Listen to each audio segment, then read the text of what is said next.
अस्सलाम वालेकुम। आज हम अंग्रेजी के एक बहुत ही अहम लेकिन बहुत ही आसान वर्ब बी के बारे में बात करेंगे। ये रोज़मर्रा की गुफ्तगू में इतना इस्तेमाल होता है कि इसको समझना बहुत ज़रूरी है। तो चलें इसे मिलकर आसान बनाते हैं। कभी ऐसा हुआ है कि भूख लगी हो, प्यास लगी हो या ठंड महसूस हो रही हो? जाहिर है ये तो वो आम एहसासात हैं जिनका हम सब तकरीबन रोज़ ही सामना करते हैं। अब मज़े की बात यह है कि इन तमाम कैफियत को बयान करने के लिए अंग्रेज़ी में एक ही बहुत सादा सा वर्ब इस्तेमाल होता है। जी हाँ, सिर्फ एक लफ्ज़ से ये सब मुमकिन है। तो सबसे पहले आइए देखते हैं कि एहसासात और हालात को बयान कैसे किया जाता है। तो असूल बहुत सीधा सा है। हम बी को एडजेक्टिव्स यानी सिफ्तों के साथ इस्तेमाल करते हैं। किस लिए?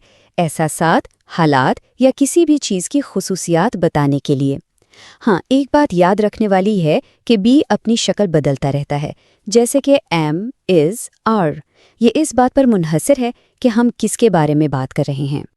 चलें, कुछ आम एडजेक्टिव्स देखते हैं जो बी के साथ अक्सर इस्तेमाल होते हैं, जैसे कि हंग्री यानी भूखा, थर्स्टी यानी प्यासा, कोल्ड यानी सर्द, हॉट यानी गर्म, राइट यानी सही, रॉन्ग यानी गलत, अफ्रेड यानी खौफजदा और इंटरेस्टेड यानी दिलचस्पी रखने वाला।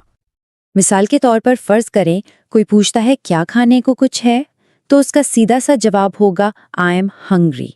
यहाँ एम जो है वो वर्ब बी की ही एक शक्ल है जो भूख की हालत बता रही है। बिल्कुल इसी तरह अगर सर्दी लग रही हो तो बस इतना कहना काफ़ी है, आई एम कोल्ड। देखें कितना आसान है ना? और ये सिर्फ ज़ाती एहसासात तक महदूद नहीं है, हम इसे माहौल की कैफियत बताने के लिए भी इस्तेमाल कर सकते हैं। जैसे it's very hot here in summer, यानी गर्मियों में यहाँ बहुत गर्मी होती है। और गुफ्तगू में ये कैसे काम करता है ये भी देखें। अगर एक शख्स कहे देर हो गई है तो दूसरा शख्स इत्तेफाक करते हुए कह सकता है you are right, let's go. यहाँ आर का इस्तेमाल ये बता रहा है कि आप सही हैं। अच्छा, तो अब हमने कैफियत बयान करना तो सीख लिया। अब आगे बढ़ते हैं और देखते हैं कि रोज़मर्रा के सवालात कैसे पूछे जाते हैं।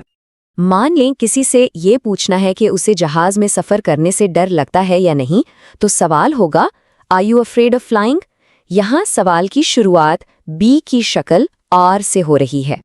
या फिर किसी चीज़ की खुसूसियत के बारे में जानना हो, जैसे कि what colour is her hair, यानी उसके बालों का रंग क्या है। यहाँ इज़ का इस्तेमाल हुआ है। और ये एक बहुत ही आम सा अमली सवाल है, What size are your shoes? यानी आपके जूतों का साइज क्या है। अब आते हैं एक बहुत ही खास नुक्ते पर।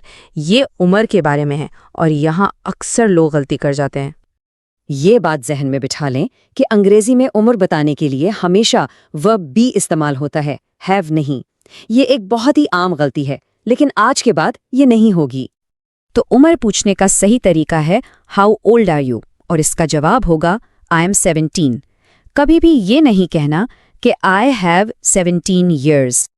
चलें जी, अब वक्त है थोड़ी प्रैक्टिस का। जो कुछ हमने सीखा है उसे आजमा कर देखते हैं। तैयार हैं? ये पहली तस्वीर देखें। जुमला मुकम्मल करना है। ही क्या लग रहा है, कैसा महसूस कर रहा है ये शख्स, जरा सोचें। जी बिल्कुल सही जवाब है, ही इज़ हॉट। उसे गर्मी लग रही है। अच्छा, अब इस तस्वीर को देखें। जुमला है शी, ये कैसा महसूस कर रही हैं? बिल्कुल ठीक जवाब है शी इज़ कोल्ड। उन्हें ठंड लग रही है। और इस तस्वीर का क्या ख्याल है? जुमला है दे, उन लोगों को क्या हुआ है? शाबाश, जवाब है दे आर थर्स्टी, उन्हें प्यास लगी हुई है। चले, ये आखिरी है। इस थर्मोमीटर को देखकर बताएं। जुमला है इट, ये क्या बता रहा है? बहुत खूब, सही जवाब है इट इज़ हॉट, यानी मौसम गर्म है। तो आज जो कुछ हमने सीखा है उसे इस्तेमाल करने का सोचें। आज अपनी किसी कैफियत, मौसम या किसी चीज़ की खुसूसियत को बयान करने के लिए बी का इस्तेमाल करें।